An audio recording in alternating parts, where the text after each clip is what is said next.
সব মানে যতই কর্মবন্ধন আসুক কিছু তার অনুভূতিতে আসবে না, তার মানসিক মনেতে কিছুই প্রভাব বিস্তার করতে পারবে না। এই জন্য বলা হচ্ছে নিজানন্দে থাকবে, স্বনির্ভরতা। এই জগতে শরীর রক্ষা করার জন্য, শরীরের প্রয়োজন মেটানোর জন্য স্বনির্ভরতা একটা প্রকল্প আছে না, সরকার দিচ্ছে, আপনি স্বনির্ভর হন। তো সেইভাবেই আপনার জীবনটা নিজানন্দে আপনি বাঁচুন। এই স্বনির্ভরতা যে বস্তু, এর দ্বারা নিজানন্দে থাকতে পারবেন না। এটা দ্বারা শরীর, আপনার শরীরটা রক্ষা হতে পারে। শরীরের কি কি দরকার?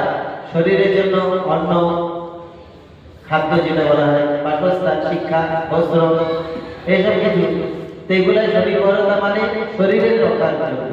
তো শরীর রক্ষা করতে পারবে, মনে সুখ পাবে, কিন্তু আনন্দটা কিন্তু তা না। আনন্দটা হলে আমার সুখের পর দুঃখ আসবে, কিন্তু আনন্দের পর নিরানন্দ আসবে। আনন্দ যদি তার কাছে নেই, আনন্দেই থাকবে। কারণ আনন্দের কোনো প্রতিশব্দ কিংবা বিপরীত শব্দ নাই। নিঃশব্দ যদি আমরা লাগাই, সেটা একটা শব্দ মাত্র লাগিয়েছি। সুখের বিপরীত যেমন দুঃখ, সম্পূর্ণ যে ছন্দ হয়তো এক বলে কি হলো, তার অক্ষর পাল্টিয়ে যাচ্ছে, কেমন? তো সেরকম বিপরীত শব্দ। কিন্তু আনন্দের কোনো বিপরীত নেই, আনন্দ তো আনন্দ। তো এই দিব্য আনন্দকে অনুভব করতে গেলে বলেছেন কি, এই একাদশী ব্রত অবশ্যই পালনীয়, অবশ্য এই ব্রত করণীয়। তো এই ব্রত পালনের আনুষঙ্গিক ফল সকল পাপ বিনষ্ট হয়। ব্রত মানে কি?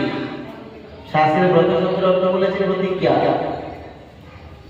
আপনি যদি প্রতিজ্ঞা নিয়েছেন না, আপনার প্রতিজ্ঞা নিয়ে এই সংকল্প নিয়ে নাই, তাহলে এটা ব্রত নয়, এটা শুধু একটা কথার মধ্যে থেকে যাবে।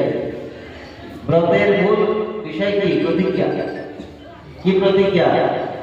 আর না ভজিব ভক্ত পদ বিনু, রাতুল চরণে শরণ লইনু, উদ্ধার হরা মায়া জাল হতে, ইরাসে সে ধরে, ইরাসে সে ধরে।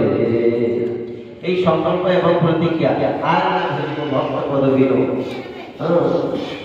শুদ্ধ ভক্ত ছাড়া, ভগবত ভক্তজন ছাড়া, দিব্য মহাপুরুষগণের সান্নিধ্য ছাড়া আর অসৎ সঙ্গে যাব না। এটা হলো এই ব্রত। এই একাদশী, এটা